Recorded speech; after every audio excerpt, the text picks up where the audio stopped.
Bonsoir tout le monde, bonsoir Adel Bakawan.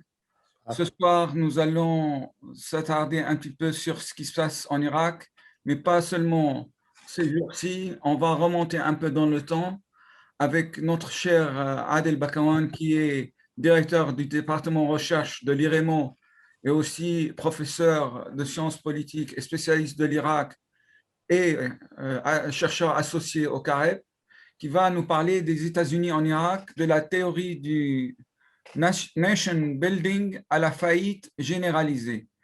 Adel, il vient de rentrer de Bagdad. Mardi dernier, n'est-ce pas, Adel? Tu es rentré le soir je suis et rentré d'Irak.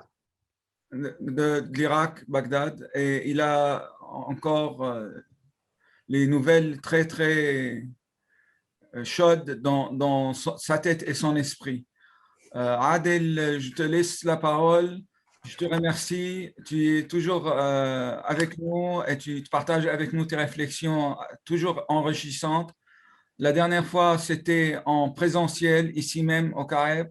J'espère la prochaine fois aussi, ça sera encore une fois en présentiel. Pour l'instant, on est sur le Zoom et encore bienvenue au Carême.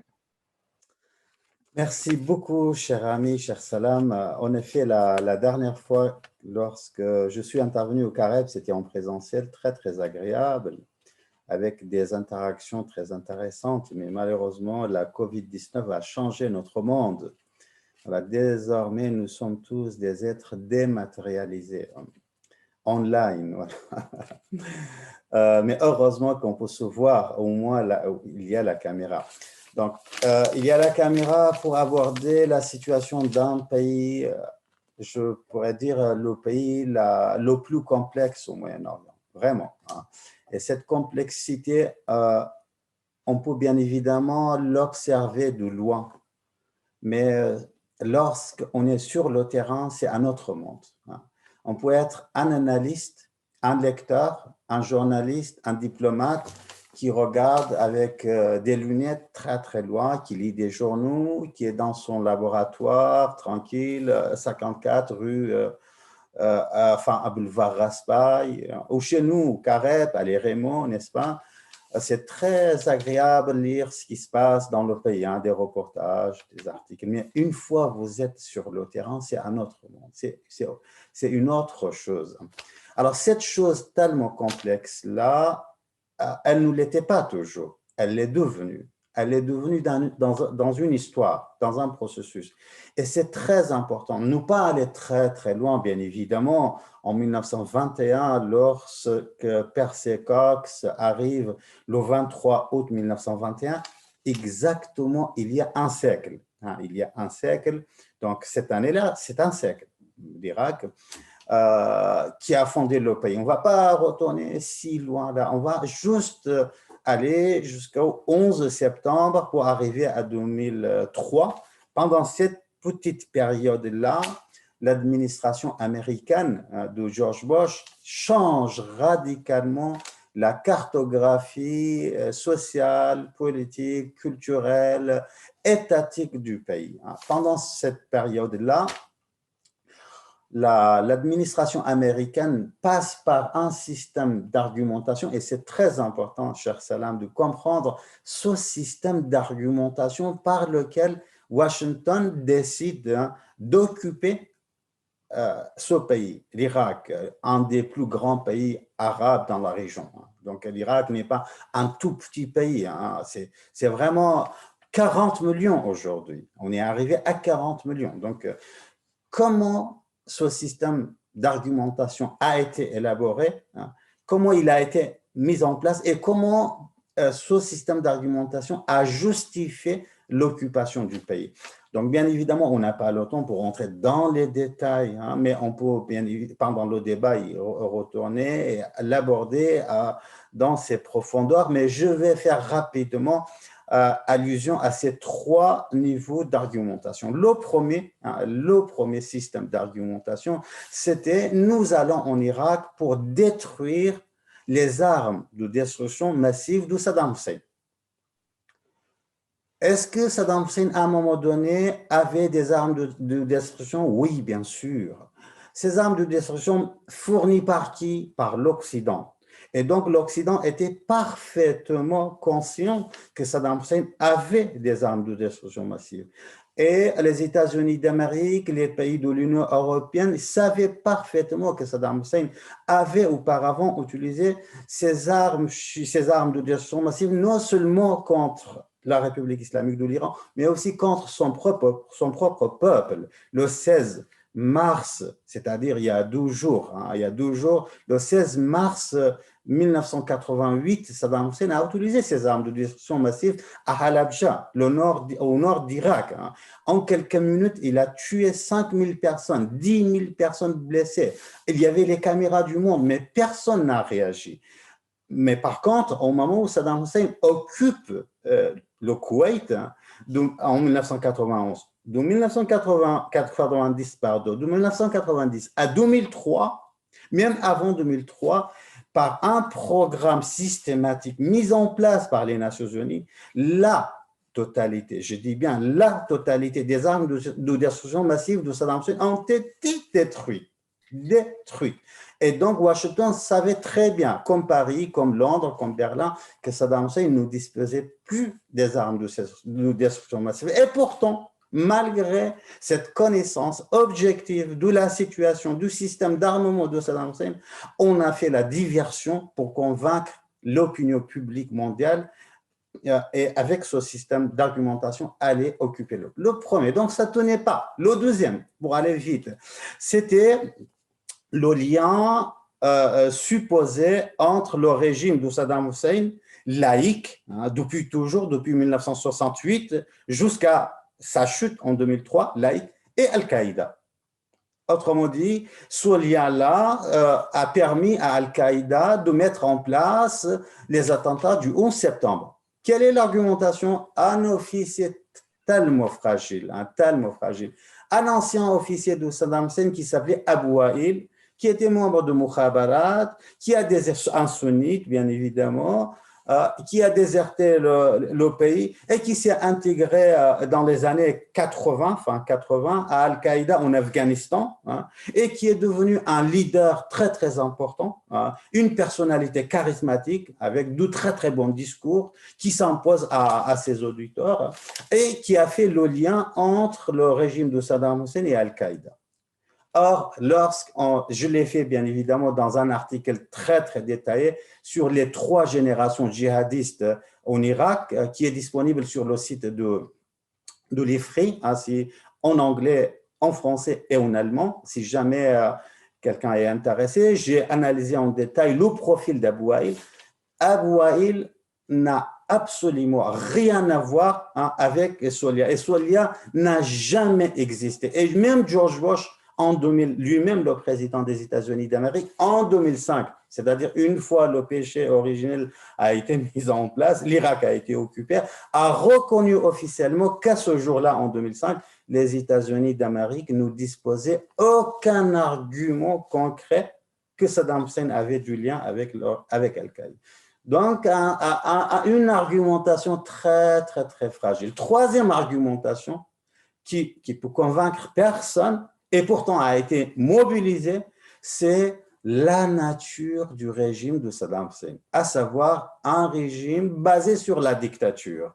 Or, l'administration américaine, peut-être, elle prenait les sociétés mondiales ou les gens ou les individus pour des idiots culturels, comme on dit en sociologie politique. Sinon, le nombre des régimes basés sur la dictature est soutenu structurellement, je dis bien structurellement, par Washington. Ils sont très, très, très élevés à l'échelle planétaire. Autrement dit, vous ne pouvez pas, au nom de l'autoritarisme d'un régime, la dictature d'un régime, envahir un État comme l'Irak. Qu'est-ce qu'on peut dire aujourd'hui du régime de Maréchal Sissi? Qu'est-ce qu'on peut dire du régime de Mohammed bin Salman en Arabie Saoudite? Qu'est-ce qu'on peut dire? Mais je peux lister encore, la liste est très très longue. Et donc ce système aussi-là est tellement fragile, ne pouvait convaincre personne. Voici les 3 arguments par lesquels on passe pour envoyer 150 000 soldats américains le 9 avril 2003 en Irak. Et une fois on est dans l'Irak, voilà, on fait ce qui est extraordinaire, cher Salam, c'est que les États-Unis d'Amérique font l'abstraction totale de ces systèmes d'argumentation. Plus jamais on entend parler des armes de destruction massive. Plus jamais on entend parler de la dictature de Saddam Hussein ou, par exemple, le lien avec Al-Qaïda. Au contraire, on fait appel à certains cadres dirigeants de base pour s'engager dans la guerre contre la résistance menée par Al-Qaïda. Donc, on fait l'abstraction totale de tout ça et on va mettre en place une autre stratégie d'action. On change radicalement à 380 degrés le logiciel, à savoir, désormais, l'idéal américain en Irak, c'est la fondation, la construction, la mise en place d'une nation irakienne. Waouh! D'une nation, building nation, d'une nation irakienne. On ne parle même pas d'un État irakien. On parle de rien du tout. On oriente la totalité des actions vers la fondation d'une nation irakienne. Et pour cela, Paul Bremer arrive en Irak le 10 mai, le 10 mai de 2003, l'ambassadeur avec tous les pouvoirs. Alors, je suis là. L'Irak est composé des minorités, des communautés déchirées, fracturées. Il n'y a pas d'identité, il n'y a pas de sentiment national, il n'y a pas le référentiel, il n'y a rien du tout. Tout est à commencer à partir de zéro. C'est zéro. Voilà.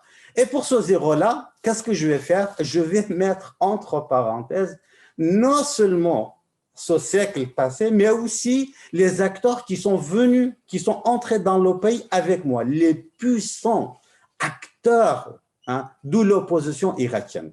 Autrement dit, on a deux projets face à face. Le premier projet, c'est celui de Paul Bremer et les néoconservateurs américains. Nous allons construire de l'Irak une nation sur la base de la démocratie libérale qui deviendra un modèle pour la totalité du Moyen-Orient. Alors donc, pour cela, nous n'allons pas prendre en compte les partis politiques anciens, les anciens partis politiques, les organisations, la structuration de la société, etc., etc. Nous allons mettre en place la presse libre, des nouvelles ONG, des nouvelles associations. Nous allons mettre en place des radios, des télévisions, des unions, des syndicats, etc., etc., etc. Et pour cela, mon cher Salam, il va faire une réunion avec les sept les plus grands de l'opposition irakienne, qui sont considérés, que j'appelle dans mes recherches l'élite frustrée. Pourquoi l'élite frustrée? Parce que cette élite-là, qui vient de la haute bourgeoisie irakienne, qui disposait d'un capital social hautement favorisé, un capital financier hautement favorisé, mais qui n'avait pas le capital étatique. Ils n'avaient pas accès aux ressources de l'État. Autrement dit, les sept n'étaient pas reconnus dans les relations internationales comme égal à égal, entrent dans une relation conflictuelle avec Paul Bremer. Il va les réunir. Les sept, qui sont les sept? Alors les sept, tout d'abord, c'est Ahmad Chalabi, Iyad Allawi, pour ne pas oublier personne, Massoud Barzani, Jalal Talabani, Nasser Chadarchi et le puissant Abdulaziz Al-Hakim. Voilà les sept. Il les réunit et la réunion ne dure qu'un quart d'heure, juste pour dire une seule chose. Nous n'allons pas vous confier les clés de l'État irakien. C'était la panique, là. C'était la panique.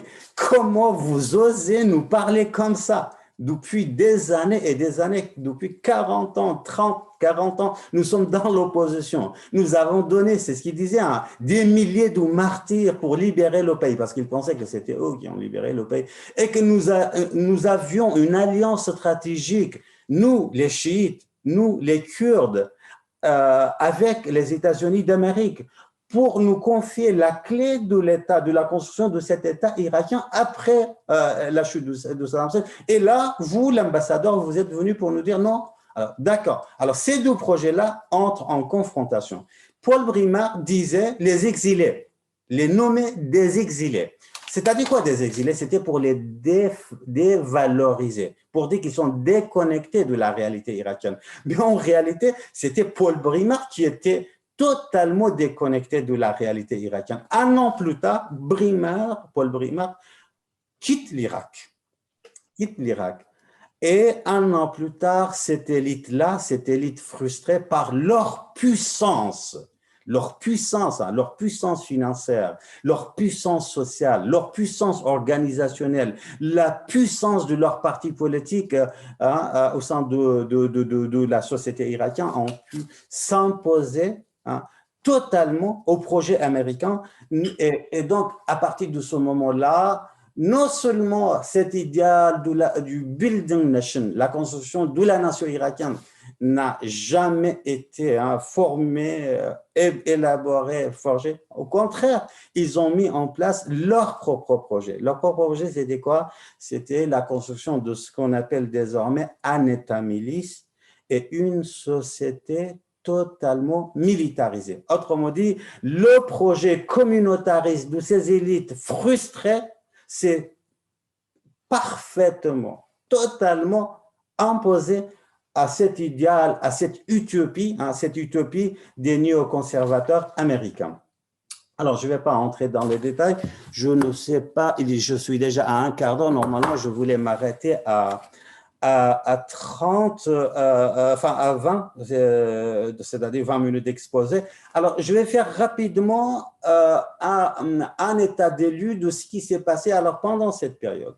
Alors, de 2005 à 2015, à 2011, pardonnez-moi, le retrait des Américains de l'Irak, cet État-milice prend forme. Qu'est-ce qu'un État-milice, Salam? Rapidement, parce que je le dis tout le temps, peut-être c'est important de le définir pour les participants. Un État-milice, c'est un État dans lequel les milices ne constituent pas l'État profond. Un État-milice, c'est un État dans lequel les milices ne sont pas à l'extérieur.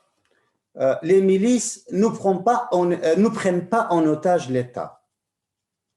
Un État-milice, c'est un État où les milices détiennent l'État. Les milices sont l'État.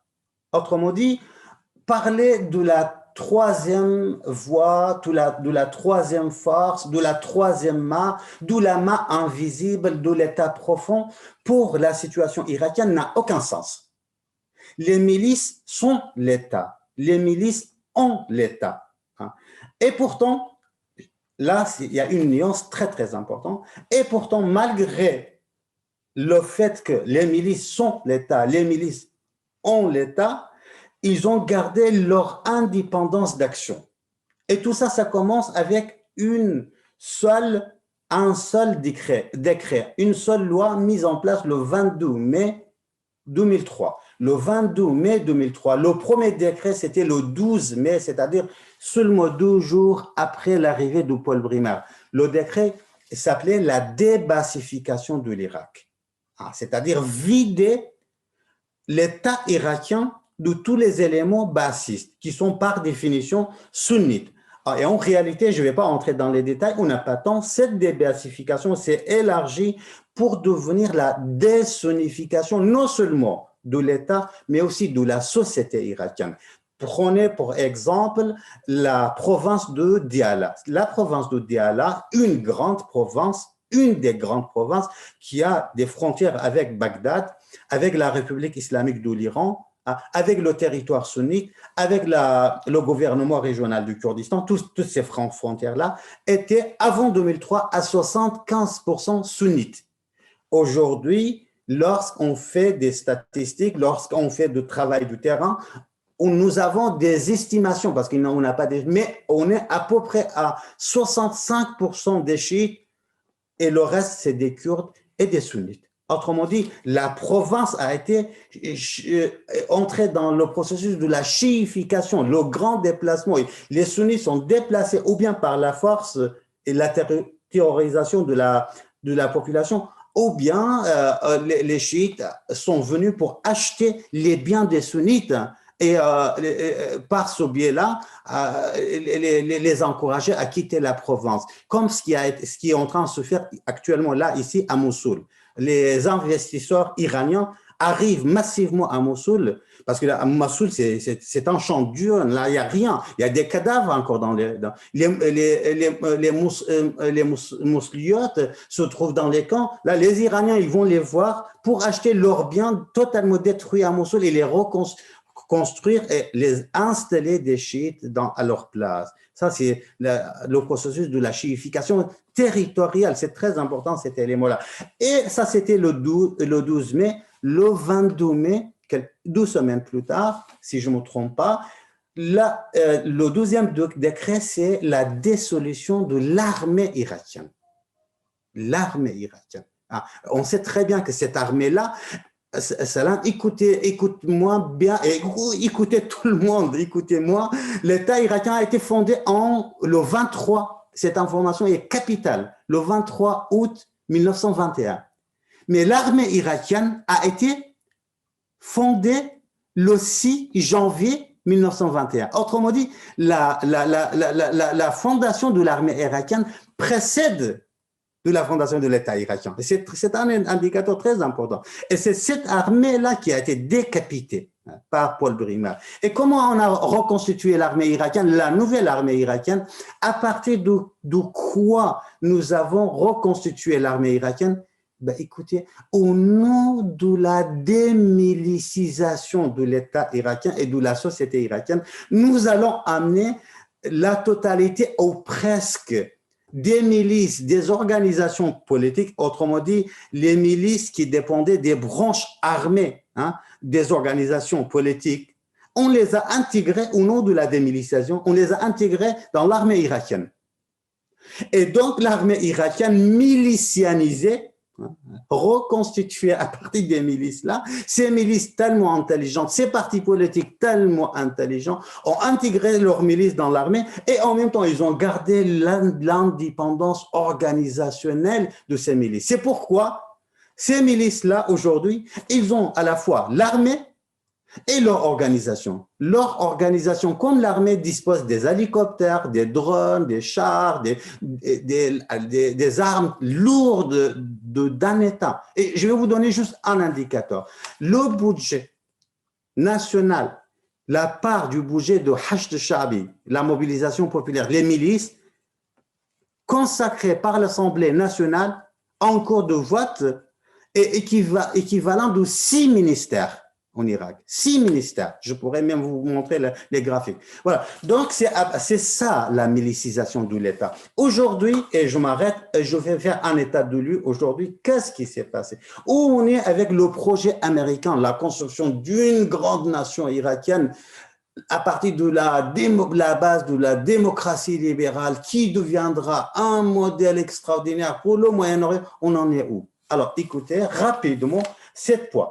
7 points, vraiment rapidement. Le premier point, c'est aujourd'hui là une donnée factuelle, incontestable, le retour de l'organisation de l'État islamique après des années et des années de guerre et des milliards de dollars investis dans cette guerre-là.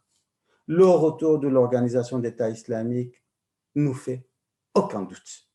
Ils sont là, les djihadistes, ils sont là, et ils ont la capacité d'action à l'échelle du territoire national. C'est-à-dire quoi? C'est-à-dire qu'ils peuvent frapper à la fois, non pas un village perdu de la République irakienne, mais le cœur de Bagdad et le cœur d'Erbil, c'est-à-dire les 2 grandes capitales de l'Irak. Ils frappent à la fois à Erbil et à Bagdad.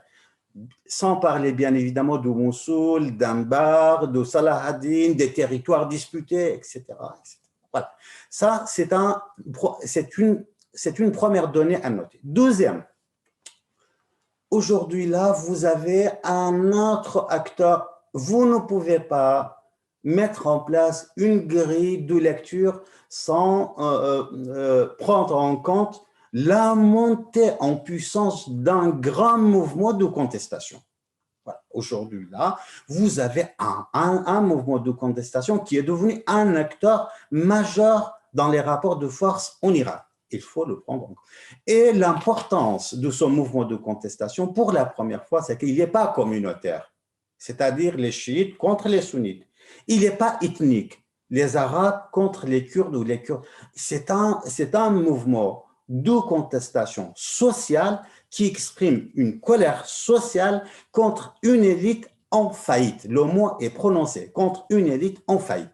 Voilà. Deuxième élément. Troisième élément, c'est la domination. Après le désengagement des États-Unis d'Amérique, après tout ce qu'ils ont fait en Irak, après leur désengagement, c'est la domination presque, je dis bien presque totale, de l'Iran dans le pays. Aujourd'hui, où vous allez culturellement, socialement, religieusement, géopolitiquement, financièrement, à tous les niveaux, la République islamique de l'Iran s'implante en Irak. Et c'est comme je dis de temps en temps, pour la première fois, mon cher Salam, vous observez sociologiquement parlant un mouvement de conversion de la part des sunnites et même des imams sunnites kurdes, par exemple dans une ville comme Erbil, du sunnisme vers le chiisme. Pourquoi il y a 1000 raisons pour l'aborder, la raison de cette conversion. Bien évidemment, il y a une forte tendance du rejet de l'Iran. Mais en même temps, il y a une forte présence de l'Iran dans le pays. Vous ne pouvez pas. L'administration de Joe Biden a bien saisi la dynamique de la question irakienne. Les Européens, y compris notre président Emmanuel Macron, a bien saisi le fonctionnement désormais de cet État milice irakien. Autrement dit, pour régulariser la situation irakienne, pour stabiliser la situation irakienne, il ne faut pas négocier avec Bagdad. Il faut négocier à Téhéran avec les ayatollahs iraniens. Une autre dimension, un autre élément à prendre en compte, c'est l'offensive majeure turque dans le nord du pays. Aujourd'hui, c'est un élément fondamental. Vous ne pouvez pas lire, analyser, comprendre la situation irakienne sans mettre en perspective cette présence turque en Irak. Il y a à ce jour-là environ 32 bases militaires turques sur le sol irakien. Et la Turquie aborde une offensive à peu près à Sanjar, qui est loin de la frontière turque, environ 150 km. 150 km, entrer dans les profondeurs d'Irak avec 150 km, ça aura des conséquences majeures. Et face à cette offensive turque, vous avez une alliance, écoutez-moi bien, une alliance objective. Vous voyez combien c'est complexe entre le parti des travailleurs du Kurdistan, c'est-à-dire le PKK, sur le sol irakien avec les milices chiites dirigées par l'Iran.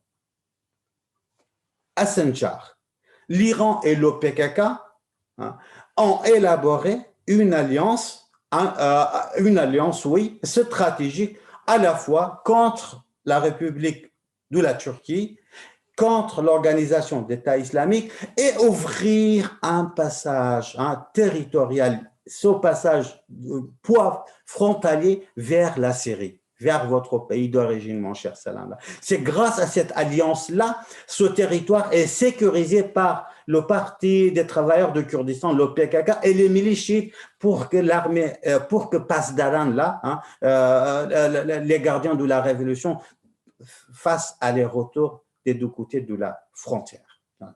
Et la Turquie est très, très en colère contre cette alliance. Et les membres du PKK leur salaire sont versés, si vous voulez bien, par l'État irakien.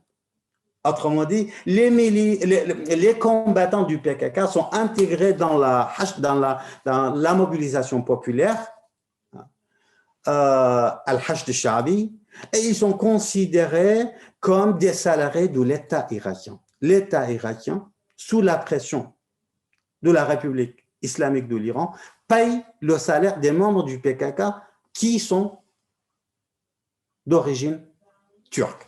Voilà. Un autre élément à prendre en compte, c'est le glissement, mon cher Salam, vers la guerre civile. Le glissement vers la guerre civile. À chaque vendredi, la plus grande autorité religieuse chiite, à savoir Ayatollah Sistani, ouvre son discours, la prêche du vendredi, par ces phrases-là. S'il vous plaît, faites tout pour ne pas glisser vers ou dans la guerre civile. Le pays, il y a toutes les conditions objectives pour que le pays glisse vers la guerre civile, notamment entre les trois catégories miliciennes. Vous avez une catégorie nationaliste, vous avez une catégorie qui dépend de la Marja'ia avec environ 40 000 combattants, et vous avez la troisième catégorie milicienne qui dépend directement de la République islamique de l'Iran. Et à l'intérieur de la République islamique de l'Iran, vous avez deux pôles. Vous avez un pôle qui dépend de l'État, al-Itla'at, c'est-à-dire le service de renseignement, qui a une autre stratégie, une autre perspective, un autre cadre d'action, qui n'est pas forcément celui de Pasdaran, c'est-à-dire les gardiens de la révolution. Et eux aussi, là, qui ne sont pas d'accord forcément entre eux, téléguident ces milices. Ces milices lourdement armées, la Marja'ia pense objectivement, il y a une condition pour que le pays, par eux, entre dans une guerre civile qui ravagera la totalité de l'État et de la société irakienne. Et un dernier élément, c'est malheureusement ces désaccords profonds, entre les deux grandes capitales de l'Irak, à savoir Bagdad et Erbil. Et ces désaccords-là sur les ressources naturelles, sur le statut des Peshmerga, sur les frontières, la gestion des frontières, sur la gestion des aéroports, sur la gestion des corps diplomatiques du GRK et de Bagdad, il y a et sur la loi 140 concernant les territoires disputés, il y a des sujets de discorde qui séparent jour après jour les deux territoires. J'ai été récemment en Irak, je suis rentré ce mardi-là. Mon cher Salam, vous avez l'impression que vous êtes dans deux pays totalement séparés, totalement, culturellement, socialement, politiquement, au niveau des priorités, à tous les niveaux. Voilà ces éléments-là qui marquent le contexte actuel irakien. Et je m'arrête là. Merci beaucoup, Adel, pour cet exposé brillant. Ça suscite beaucoup de réactions et de questions. Je vois déjà, il y en a pas mal, mais je profite de ma position pour commencer moi-même à te relancer sur quelques points. Tout d'abord, c'est une réflexion, ce n'est pas du tout une question, mais tu as évoqué la chiisation ou comment tu as chiification et l'État milice. Il y a une reproduction du même phénomène en Syrie. On a beau à dire qu'il n'y a pas cette tentative de chiification, mais on se rend compte au fur et à mesure que ça se passe d'une manière ou d'une autre, notamment dans les zones qui sont sous le contrôle des milices irakiennes et milices libanaises. Surtout les villages qui entourent Damas, c'est d'un point de vue stratégique aussi, c'est une manière de protection de la capitale Damas ou du pouvoir qui est installé à la capitale. Et l'État milice, c'est exactement aussi, moi j'ai tendance à appeler le système en Syrie avant 2011 d'une sécuritocratie. Maintenant, il y a un amalgame entre sécuritocratie et État milice.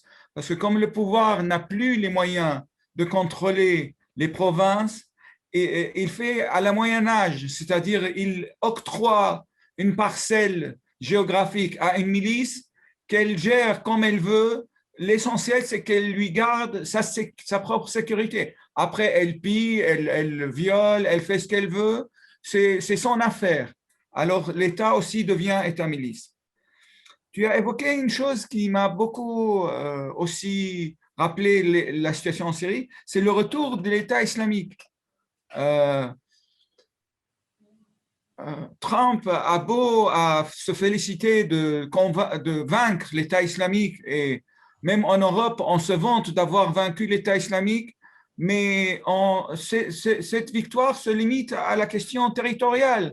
Au contraire, l'État islamique, ils sont beaucoup plus à l'aise en étant dans les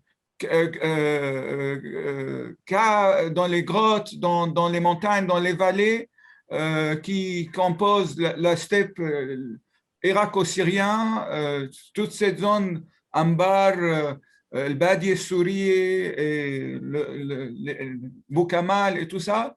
Tous les jours, en Irak, on en parle, mais en Syrie, on ne parle pas parce que les Russes ne veulent pas parler de ça, et les Européens, je ne sais pas pourquoi, ils sont silencieux. Tous les jours, il y a des attentats de la part de l'État islamique contre l'armée syrienne, contre les forces kurdes, qu'on appelle forces syriennes démocratiques, contre l'armée turque, contre tout le monde sauf l'armée russe. Alors là aussi, il faut se poser des questions sur cette exception.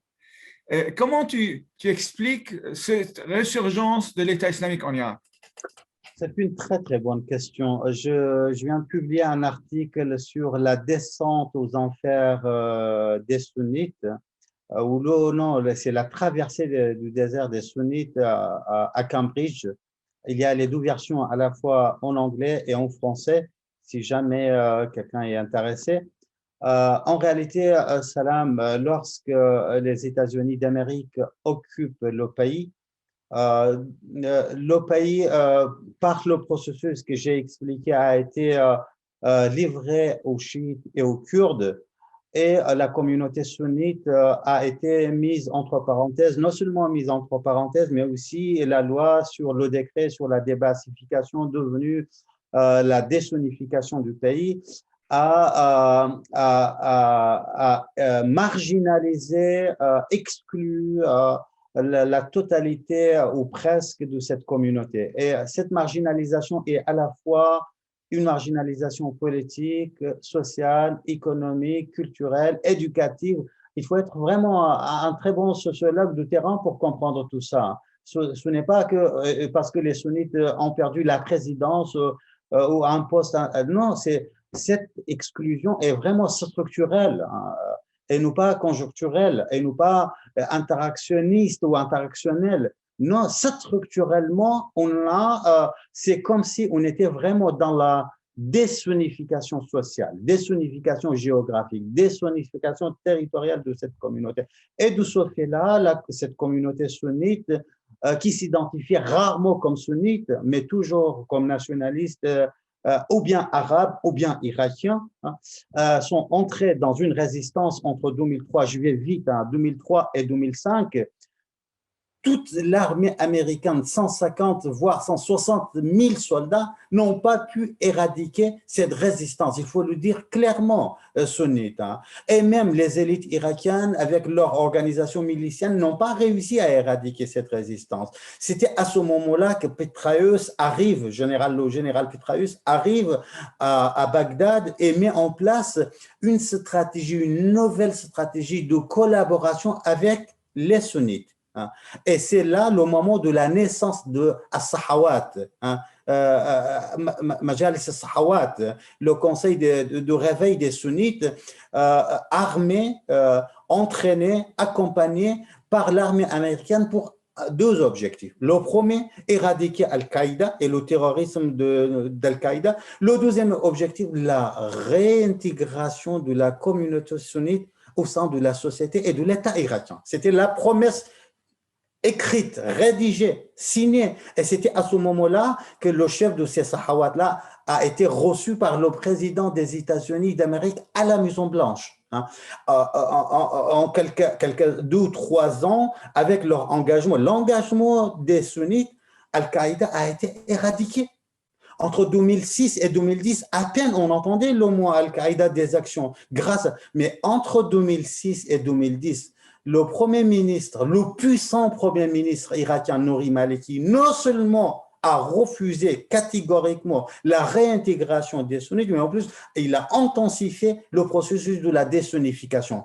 Il pensait que Al-Qaïda est fini, nous n'avons plus besoin de ces sunnites-là. Or, entre 2011 et 2014, là, cette base, écoute bien Salam, c'est vraiment très important cela, parce qu'on est en train, souvent en Europe, de dire, mais bon, l'organisation Daesh, c'est une exception, c'est un phénomène qui n'a pas de racines sociales, politiques, et ce n'est pas très grave. Une fois le territoire territorialement est vaincu, il n'y a plus de... Non, la base sunnite, la base sociale sunnite, encore une fois trahie, martyrisée, abandonnée, et même écrasée par l'armée de Nouri Maliki, s'est intégrée tranquillement dans la seule offre disponible sur le marché de la résistance, à savoir l'organisation de l'État islamique. Et c'est grâce à cette collaboration socialement très active, militairement très active, de ces sunnites-là, de cette base sociale sunnite,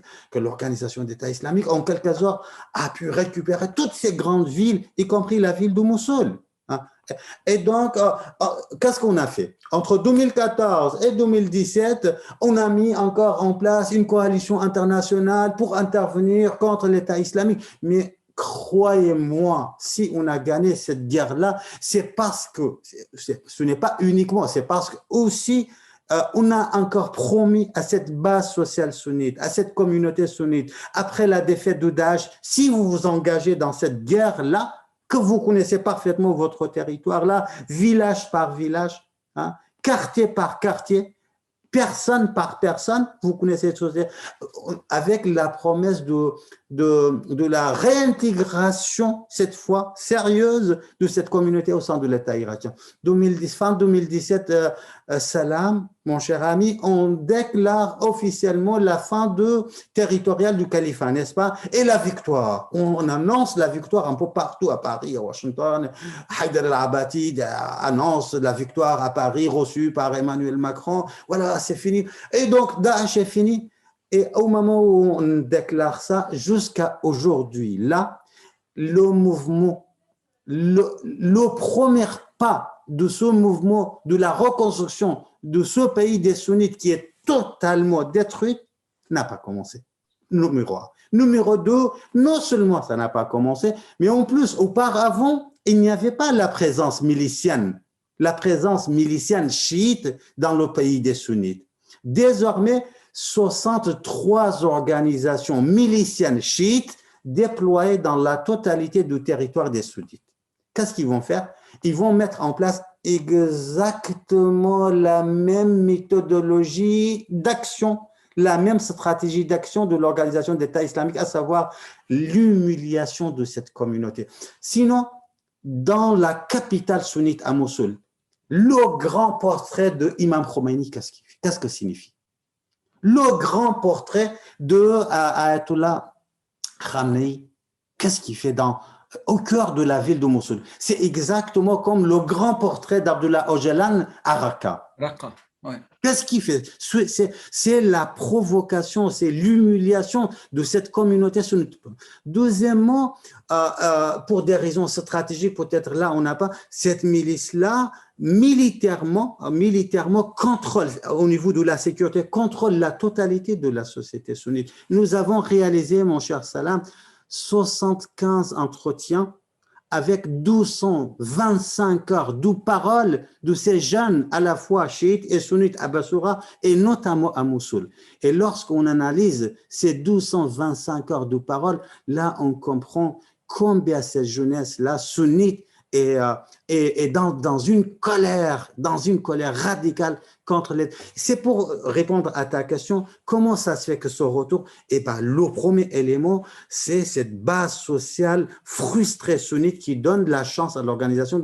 Mais une fois on a dit ça, bien évidemment, il y a d'autres éléments à prendre en compte, par exemple, les grands désaccords sécuritaire entre Erbil et Bagdad qui laisse 1025 km de zones disputées presque vides, là où Daesh peut, parce qu'il n'y a pas un accord pour gérer ces territoires-là entre les deux gouvernements, et donc c'est un territoire où Daesh peut apparaître, réapparaître d'une manière libre. Ça, c'est un deuxième élément.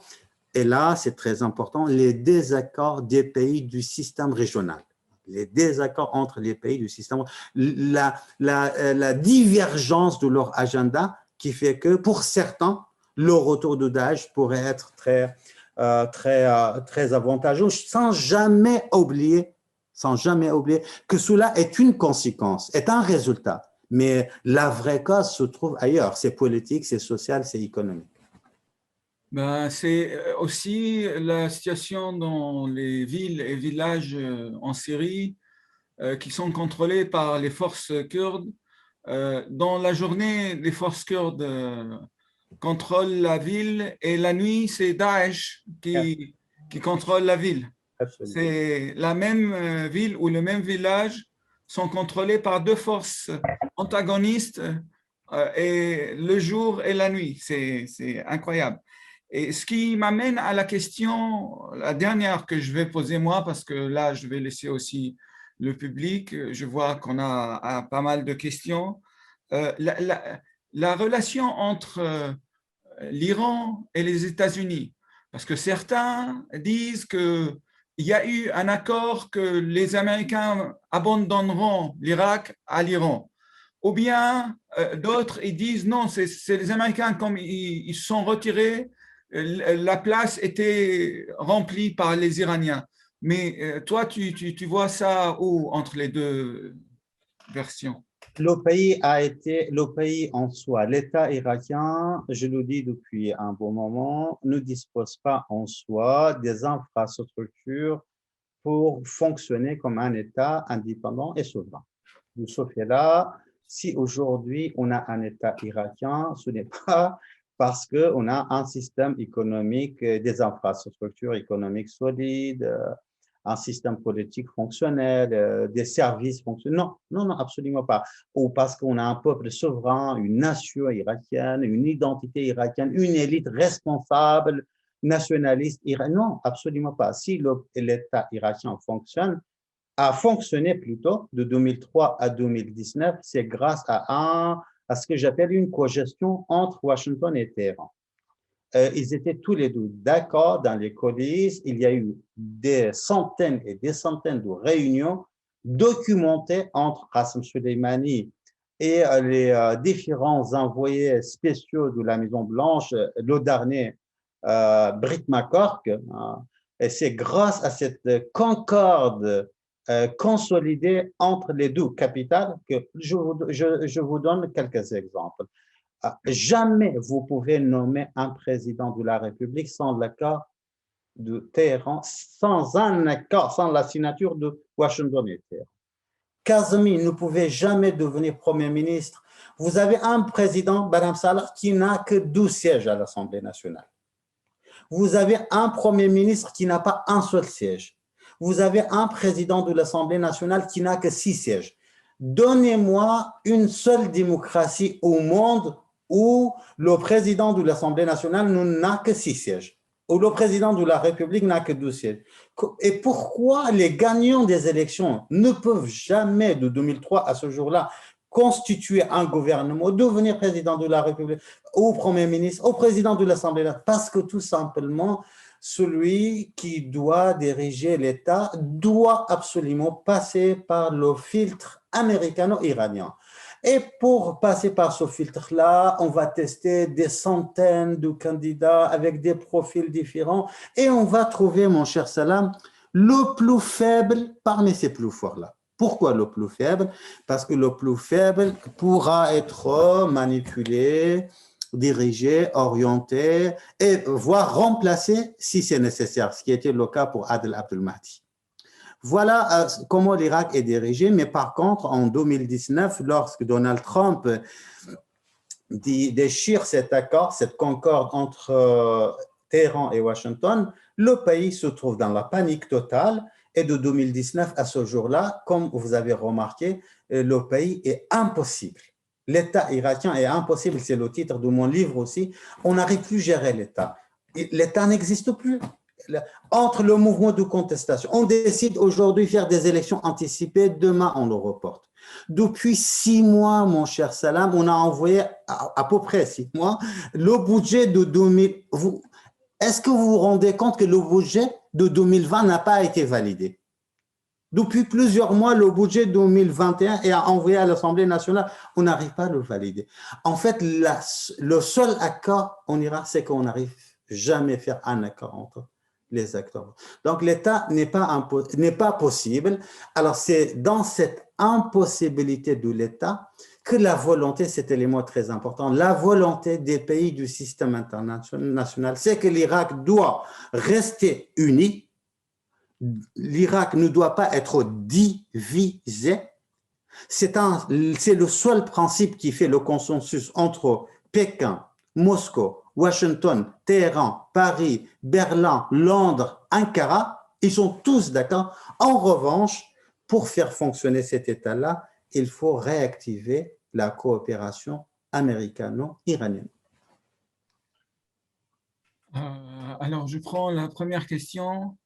Pensez-vous que le mouvement de contestation civile irakien, composé de beaucoup de jeunes, donnera naissance à des partis politiques organisés, capables de proposer un projet démocratique pour l'Irak, du moins de peser dans la gouvernance d'un Irak sans milice?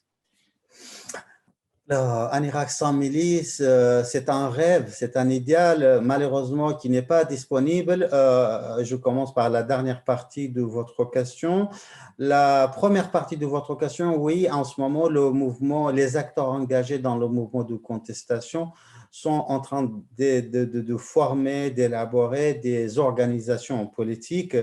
À ma connaissance, il y a au moins 9 organisations politiques qui sont en train de voir le jour dans les différentes régions de l'Irak et elles souhaitent participer fortement aux élections prévues au mois d'octobre qui n'auront jamais lieu, à ma connaissance, je confirme. J'ai dit, lorsqu'ils ont annoncé que les élections seront organisées au mois de juin, je dis, j'annonce, je prends le risque pour une fois, parce que je nuance toujours. Mais pour la première fois, je nuance qu'au mois de juin, il n'y aura pas les élections. Et là aussi, je prends le risque, et c'est vraiment un pari, mais je prends ce risque-là de parier qu'au mois d'octobre, il n'y aura pas des élections. Normalement, les élections normales sont prévues pour l'année prochaine, au mois de mai, avril-mai. Donc, il y a juste quelques mois de différence. À ce jour-là, rien n'est prêt pour faire des élections, mais tant mieux pour le mouvement de contestation parce que ces organisations auront un peu plus de temps pour s'organiser, pour mettre en place une bonne coordination. Est-ce qu'elles vont peser sur les résultats? Oui. Est-ce qu'elles ont la chance de réorienter d'une manière catégorique les rapports de force en Irak? Non. Parce que tout simplement, le corps électoral en Irak est réparti d'une manière quantifiable. C'est-à-dire, on peut désormais là, tout de suite, savoir le corps électoral du Sadr est estimé à combien de sièges. Sadr égale combien de sièges, Hakim égale combien de sièges, Dawa égale combien de sièges, Abadi égale combien de sièges, et il reste quoi comme marge de manœuvre pour un mouvement de contestation. Nous avons des données factuelles grâce aux recherches que nous avons réalisées sur le terrain. Cette analyse, elle me fait penser un petit peu aussi au mouvement de contestation libanais, qui est très fort, mais en réalité, le corps électoral est complètement différent quand il s'agit d'organiser des élections. Et ça peut être aussi compté par rapport aux appartenances tribales et religieuses plutôt qu'au mouvement contestataire lui-même. Alors, une question, quel est l'impact du Covid sur la situation sanitaire mais aussi économique du pays actuellement. Oh là là là là là là, c'est vraiment grave, très très grave. J'ai été en Irak. Bien évidemment, j'avais accompagné l'émergence du Covid-19 en Irak, son déploiement, ses conséquences, mais je n'ai jamais imaginé ce genre de compte. J'avais même fait un article publié au CAREP, hein, n'est-ce pas, Salam, sur les conséquences du Covid-19. Mais lorsque vous vous rendez sur place, le plus grand obstacle, c'est le social. C'est le regard social du Covid-19. Autrement dit, la Covid-19 est perçue socialement comme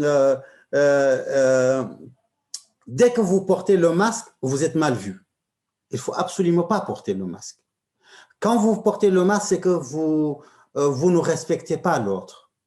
Vous ne prenez pas en considération la présence de l'autre. Vous manquez du respect.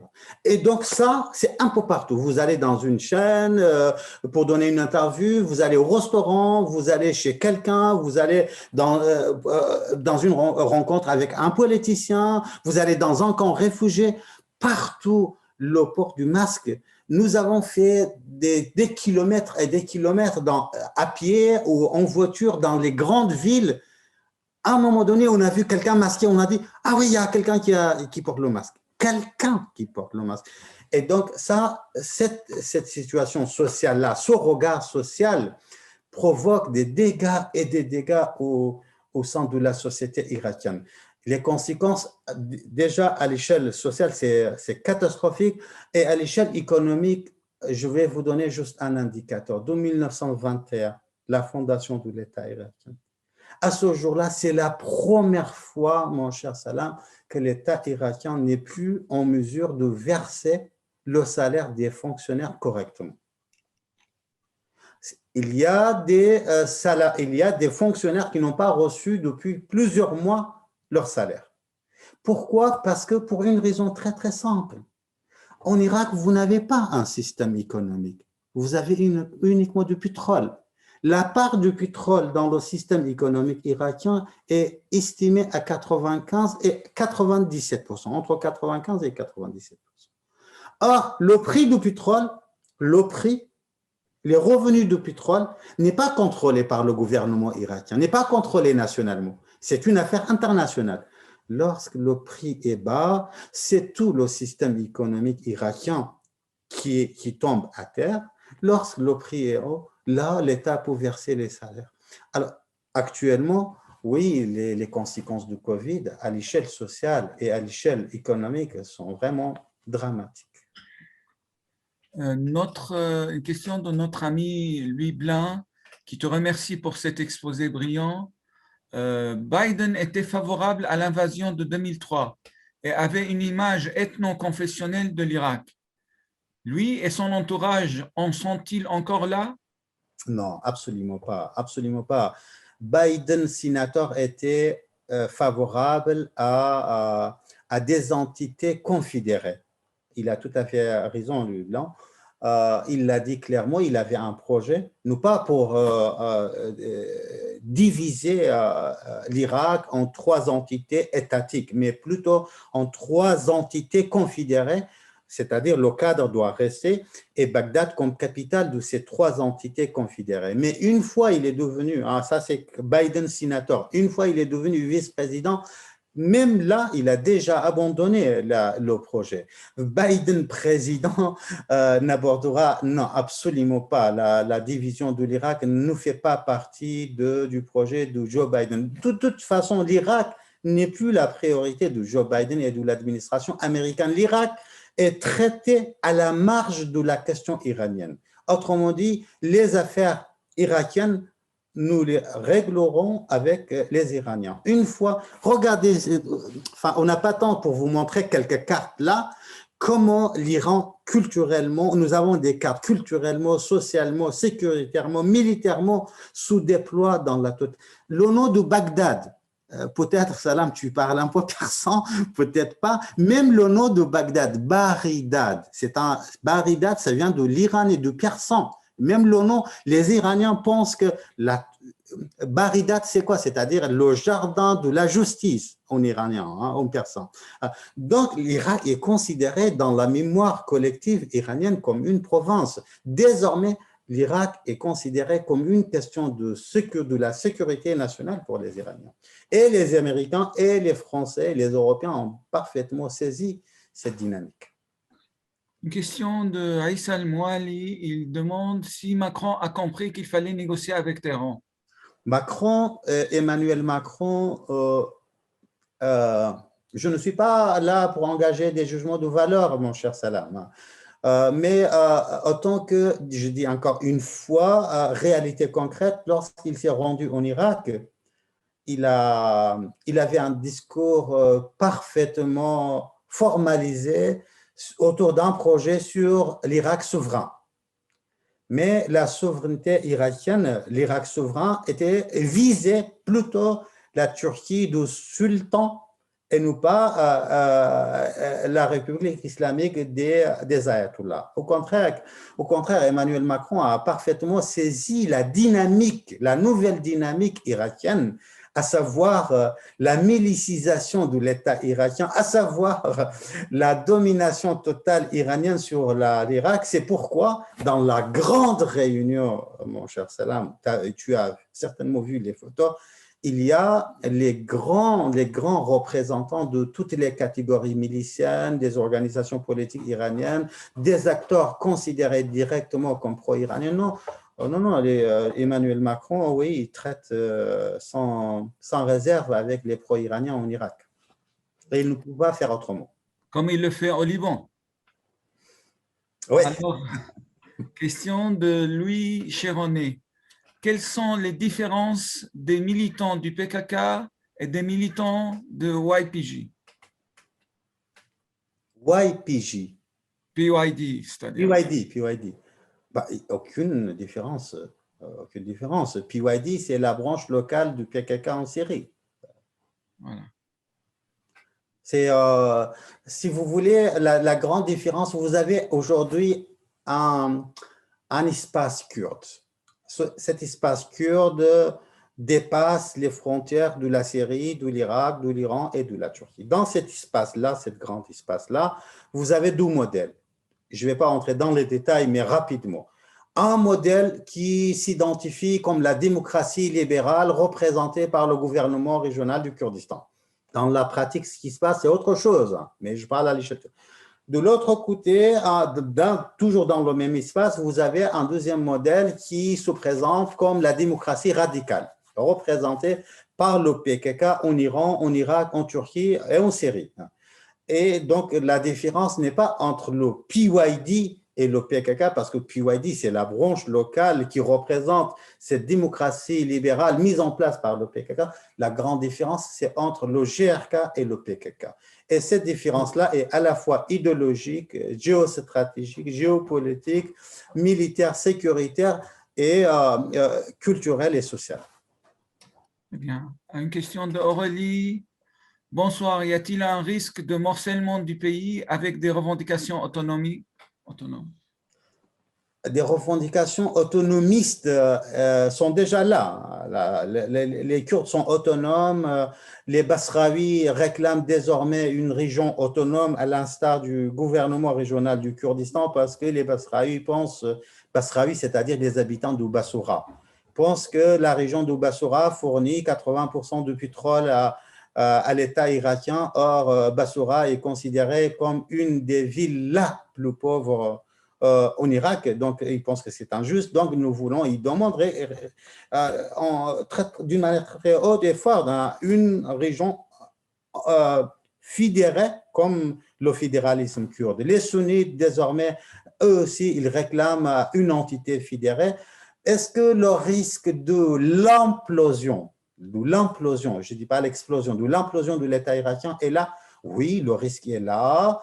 Et à ma connaissance, il y a plusieurs pays du système régional, dont l'Iran, l'Arabie saoudite, l'Égypte, la Turquie, se préparent, même les Émirats, se préparent pour cette implosion d'Irak. Pourquoi implosion, Salam? Parce qu'en fait, aujourd'hui, les pays du système international n'ont aucune volonté de diviser les pays, n'ont aucun intérêt.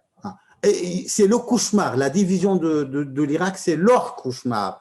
Leur cauchemar, pourquoi? Parce que c'est une question de sécurité, parce que c'est une question de stabilité et parce que c'est une question qui a du lien avec le développement économique, autrement dit, le système économique mondial. Un Irak divisé va impacter la sécurité internationale, la stabilité internationale et la question du développement à l'échelle internationale. Et donc, l'horreur du système international, c'est ce cauchemar-là. Donc, il faut maintenir cette unité, même si de façade territoriale de l'Irak. Or, l'implosion de l'Irak s'échappe à la volonté des acteurs du système international. Pourquoi? Parce que l'explosion ou la division, si la division, on peut dire, en partie a du lien avec la volonté des acteurs régionaux ou des acteurs internationaux, l'implosion, c'est un processus interne. C'est un processus, c'est le résultat d'un ensemble des conditions objectives qui vont faire boum, un boom. Regardez ce qui s'est passé, ce boom dans le Kurdistan irakien, dans le nord d'Irak. Entre 94 et 98, il y a eu une guerre civile entre le PDK et le PKK, le PDK et l'UPK de Talabani. Il y a eu 4 000 à 5 000 morts, plusieurs milliers blessés, plusieurs villages détruits. Or, la France est intervenue, les États-Unis d'Amérique, la Turquie, l'Iran, l'Arabie Saoudite, l'Égypte, le monde entier est intervenu pour stopper cette guerre civile, mais parce que cette guerre civile était la conséquence de ce boom, de cette implosion, on n'a pas pu l'arrêter jusqu'à cette guerre civile elle-même, elle est arrivée à terme dans ce processus. Ce qui se passe en Irak, c'est le cauchemar, c'est là, c'est cette implosion de l'intérieur. Est-ce qu'il y a des conditions objectives? Il y a toutes les conditions objectives pour qu'on assiste à cette implosion, d'où la préparation de ces pays-là dans les coulisses pour un tel scénario. Bon, là, il y a une critique à laquelle je vais, avant de te donner la réponse à répondre, je vais moi-même répondre. C'est M. Hussam Al-Tamimi qui dit « Non, monsieur, je fais mes recherches sur le mouvement sunnite de 2011 à 2014. Ils n'ont pas du tout cherché à intégrer Daesh.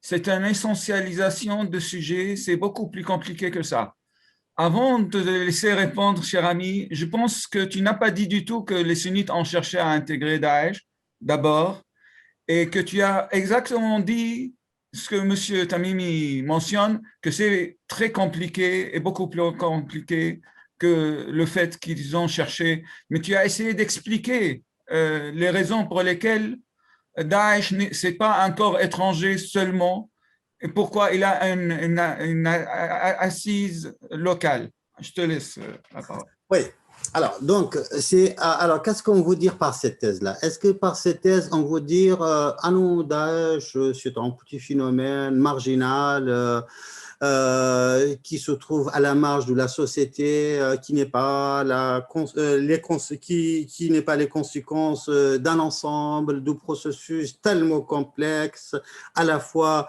social, économique, politique, culturel, historique, religieux. On peut dire non, Daesh n'est pas tout ça. Daesh, c'est uniquement un phénomène de passage. Si c'est un phénomène de passage, comment ça se fait que depuis 2003, il y a eu 800 000 morts en Irak? Si vous dites Daesh ne représente qu'un phénomène terroriste du passage, là, quelques explosions, quelques attentats là, et après, boum, ça disparaît. Comment ça se fait que ce mouvement dure n'est-ce pas, depuis à peu près 18 ans, n'est-ce pas? Et que non seulement ce mouvement dure, mais en plus, il a les forces de frappe à l'échelle nationale. Hein. Il contrôle les villes et les villages. À un moment donné, on parlait même d'un État, n'est-ce pas? D'un État. À un moment donné, Daesh gérait une population, un territoire aussi grand que le Royaume-Uni, n'est-ce pas? À peu près 13 millions d'habitants, n'est-ce pas? Beaucoup plus grand que le Qatar, les Émirats, le Koweït, Bahreïn, ensemble. n'est-ce pas? Alors, vous pouvez dire, donc ça c'est la première grille lecture, de dire non, c'est un phénomène. Dans ce cas-là, pourquoi un phénomène de passage? Mais moi, je ne partage pas cela. Lorsque je dis la base sociale sunnite s'intègre dans l'organisation d'État islamique, non pas parce que cette base-là souhaite s'intégrer dans un mouvement terroriste. Non pas parce que l'organisation d'État islamique représente un idéal pour cette jeunesse sunnite. Non, parce que tout simplement, nous ne laissons aucune marge de manœuvre pour cette communauté sunnite. Vous êtes exclus politiquement, vous êtes exclus territorialement, économiquement, socialement. Vous ne pouvez pas devenir directeur d'une école. Vous ne pouvez pas devenir imam d'une mosquée. Vous ne pouvez pas vivre dans votre maison en sécurité et en stabilité. Vous ne pouvez pas avoir un emploi. Pourquoi? La seule raison, parce que vous êtes sunnite. Il n'y a pas d'autre raison. Alors, dans ce cas-là, vous pouvez, au nom d'un idéal, vous pouvez faire l'abstraction de ces conditions sociales, politiques, économiques. Soit, pourquoi pas? Mais en réalité, lorsque nous interrogeons, ce sont des données factuelles, lorsque nous interrogeons cette base sociale-là, on arrive à ce résultat que ce lien, cette connexion entre la base sunnite et la résistance, une fois terroriste, une fois sociale. Il ne faut pas oublier que les sunnites se sont organisés dans un mouvement social entre 2011 et 2014, n'est-ce pas? Il y a eu un grand mouvement de contestation dans toutes les grandes villes sunnites. Et que comment Nouri Maliki a réagi par rapport à ce mouvement de contestation? Eh bien, en les bombardant, en les massacrant, en les génocidant. Le mot, je peux l'annoncer, le mot génocide, qu'est-ce que le génocide? C'est massacrer une collectivité. Il avait la volonté de massacrer ces collectivités-là, Nouri Maliki. Hein? Alors, dans ce cas-là, naturellement, ces sunnites-là ne trouvent que la voie de la résistance. Et cette résistance-là peut prendre une fois la forme de Daesh, une autre fois la forme d'Al-Qaïda. Peut-être demain, ça prendra une autre forme. C'est très clair. Merci beaucoup, Adel. Une question en deux parties de Jean-Pierre Canet. Dans la classe politique irakienne au pouvoir aujourd'hui, qui est conscient de cet enjeu, de la nécessité de réintégrer les sunnites dans la reconstruction du pays? C'est la première partie. Deuxième partie, quelle est aujourd'hui la position des tribus sunnites vis-à-vis de l'organisation d'État islamique? Y a-t-il une tentation d'en faire un allié pour s'opposer au pouvoir central? Alors, la première partie de la question, enfin les deux parties sont intéressantes. À ce jour-là, hélas, vous n'avez pas un acteur majeur, une élite, une organisation, un parti politique majeur qui dispose d'un projet fédérateur national. Vous avez par exemple Sadr, n'est-ce pas, Muqtada Sadr, qui nous parle de l'iraquicité, du rêve irakien, de l'inclusion politique des sunnites, mais parce que les sunnites savent très bien, ils sont parfaitement conscients de la situation, de ce qui se passe autour d'eux. Al-Mujarrab la yujarrab, comme ils nous disent, Muqtada Sadr n'a obtenu aucun siège. Même avec ce discours-là, parce qu'il n'est pas crédible parmi les sunnites, hein, aucun siège parmi ces 54 sièges obtenus, la totalité de ces sièges obtenus dans le territoire chiite. Alors c'est pour dire à ce jour-là, malheureusement, vous n'avez pas un acteur crédible, vous avez des acteurs marginaux, mais je parle des acteurs qui peuvent changer les orientations des rapports de force à l'intérieur du champ politique irakien. Vous avez des acteurs communautaires, c'est pourquoi depuis quelques mois, une théorie, une thèse autour de la sunnicité, mon cher Salam, la mise en place d'une entité à partir du principe de la sunnicité est abordée à la fois dans des réunions à Abu Dhabi, à Amman, à Erbil, mais aussi à Washington. Il y a certains acteurs américains, émiratis, saoudis, jordaniens, même voire du GRK, qui pensent que ça peut être ça peut être une solution, hein, une entité basée sur la sunnicité. Ça, c'est la première partie. Non, donc, il n'y a pas un acteur, et même le pape, peut-être là, je vais blesser certaines sensibilités, mon cher Salam, je vais vite, vraiment, de décembre jusqu'au déplacement, jusqu'à 5 mars. J'ai dit à tout le monde, à toutes les personnes qui m'ont consulté par rapport à ce déplacement du pape en Irak, là, hein. J'ai été consulté, sollicité par plusieurs acteurs, à la fois ici et ailleurs, sans les nommer, parce que ça se passe dans les coulisses, et ce qui se passe dans les coulisses, une partie restera dans les coulisses. J'ai dit, c'est une erreur majeure que le pape rencontre Ayatollah Sistani, qui c'est très très bien, à Najaf, qui rencontre Massoud Barzani à Erbil, et aucune rencontre avec aucune personnalité de référence sunnite est programmée et organisée. Or, le pape se rend à Mossoul, Mossoul qui est considéré, c'est le Najaf des sunnites, c'est la capitale, c'est considéré comme la plus grande ville sunnite. Je vais même à Mossoul, mais je refuse rencontrer les personnalités, les grandes personnalités sunnites.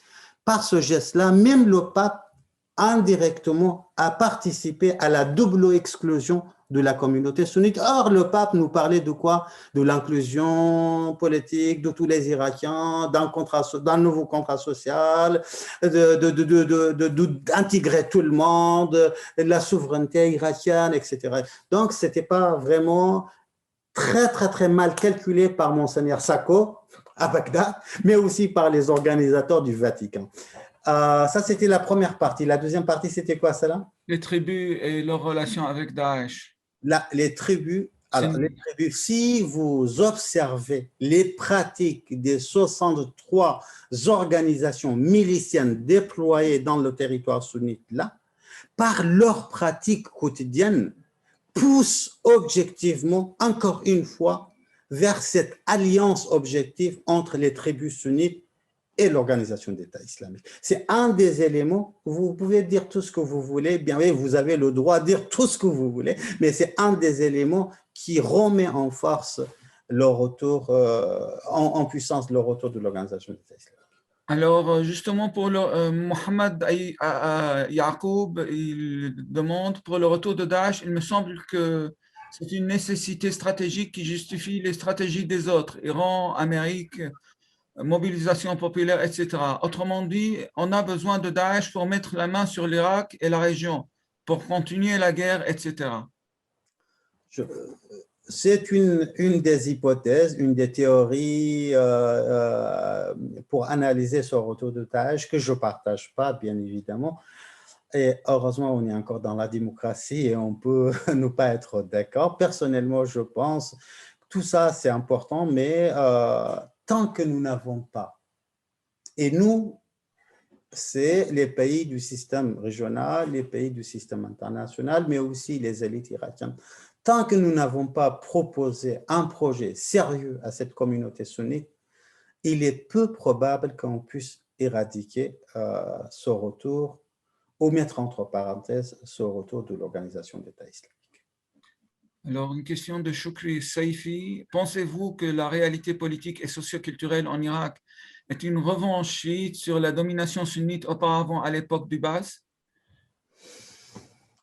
Écoutez, c'est une question très, très compliquée. Je pense que au nom du licentialisme ou du culturalisme, il ne faut pas mettre entre parenthèses d'une manière définitive les conséquences ou l'impact de la dimension culturelle ou religieuse sur les rapports de force.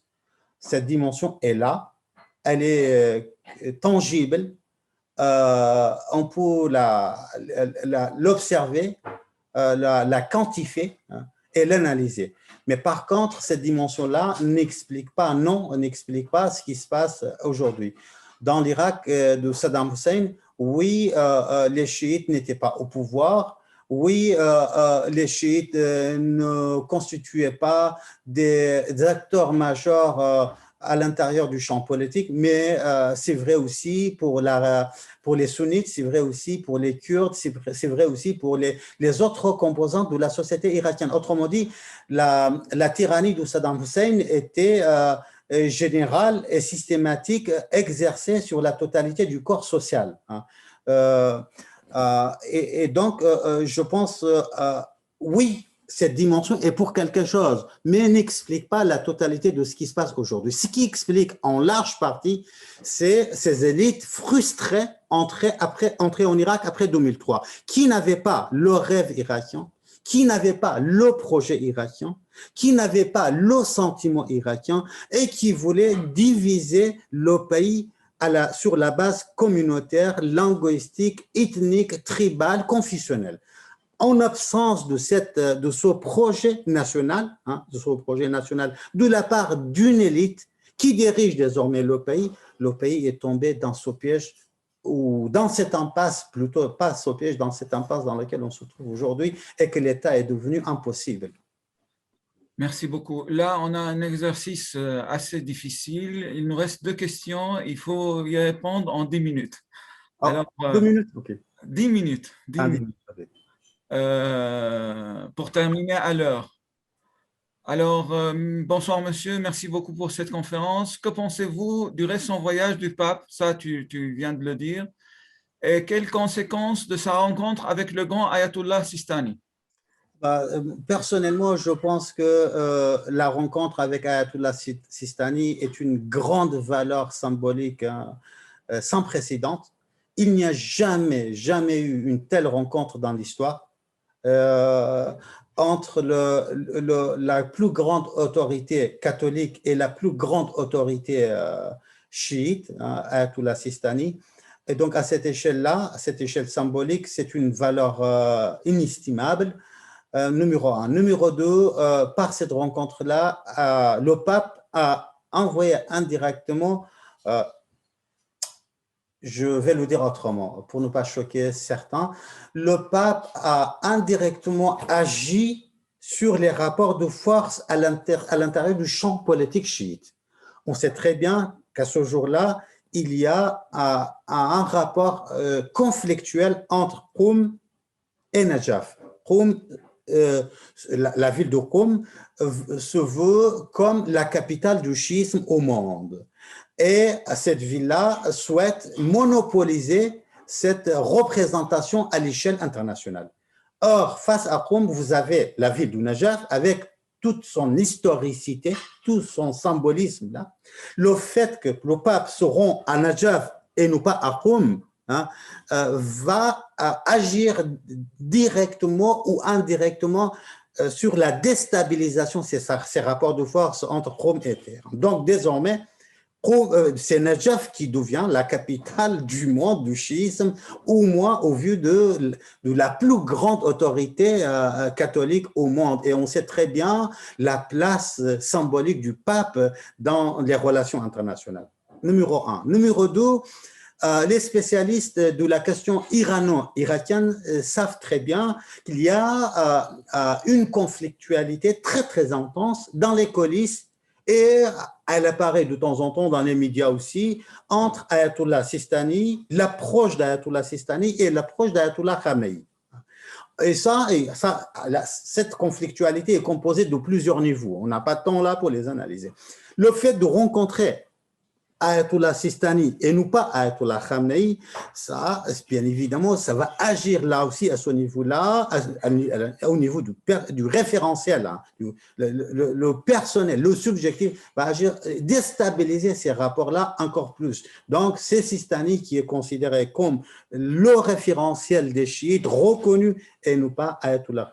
Alors, ça, à ce niveau-là. Mais il y a bien évidemment une grande concordance entre les 2 grilles de lecture de 2 grandes personnalités. Les Ayatollah Sistani, comme le pape, partagent leur vision d'Irak sur un nationalisme irakien, sur un référentiel irakien, non pas parler de chiisme et de sunnisme, du musulman ou des chrétiens, des Kurdes ou des Arabes, parler uniquement des Irakiens. l'Irak pour les Irakiens et réduire l'influence des Turcs et des Irakiens et des Américains sur ce pays-là, l'ingérence. À tous ces niveaux-là, toutes ces échelles-là, les deux grilles de lecture de ces deux personnalités se rejoignent. Tout ça, c'est très, très important. Et donc, à ce niveau-là, la rencontre a été vraiment idéale. La seule faille qui se trouve dans ce déplacement, c'est la marginalisation de la communauté sunnite. Est-ce que le déplacement du pape va encourager les chrétiens d'Irak à revenir en Irak? Bien sûr que non. En 2003, on avait 1 500 000 chrétiens en Irak. À ce jour-là, pendant que nous sommes en train d'échanger sur le sujet, il n'y a que 150 000 chrétiens, c'est-à-dire il y a à peu près 90% de diminution. Il est peu probable que la visite du pape encourage ces chrétiens de revenir en Irak. Alors, merci beaucoup. La dernière question, elle est assez longue, mais bon, je pense que tu l'as traitée un petit peu dans ton exposé. Pensez-vous que les actions humanitaires internationales actuelles dans le pays sont réellement nécessaires et utiles, ou est-ce que ces actions favorisent les intérêts occidentaux en Irak plus qu'autre chose, en sachant que de manière générale, les ONG et les agences des Nations Unies sont critiquées pour leur tentative de développer le pays en crise d'une manière basée sur le système capitaliste? Écoutez, j'étais dans le pays, vous avez, l'Irak est identifié comme un des pays les plus fragiles au monde. À ce jour-là, vous avez une longue liste composée de 33 pays identifiés comme fragiles.